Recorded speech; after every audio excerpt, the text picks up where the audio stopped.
Hello to everyone, welcome to my channel beauty tips. शोहर की अताअत ज़रूरी है।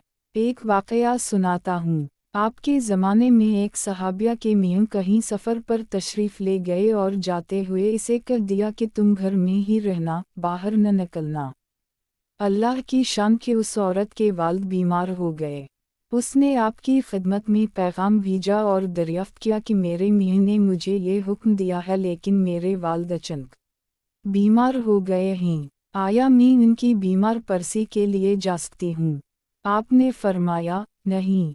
आपके मियाँ ने कहा है इसलिए आप घर में रहें। अल्लाह की शान देखे कि उनके वालिद की तबीयत और ख़राब हो गई। उन्होंने फिर उसकी इत्तला की। आपने फिर वही जवाब दिया। अल्लाह का करना ऐसा हुआ कि उस औरत के वालिद का इंतकाल हो गया।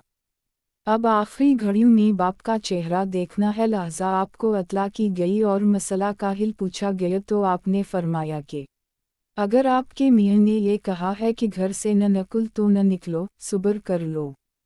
अंदाज़ा लगाइए कि उस औरत के दिल पर क्या गुजरी होगी। खैर, उसके वालिद की तदफीन हो गई। तदफीन के बाद आपने इसे पैगाम भेजा कि अल्लाह के तरफ से ये पैगाम मिला है कि तेरे उस सब्र की बदौलत अल्लाह ने तेरे बाप की बख्शिश कर दी है।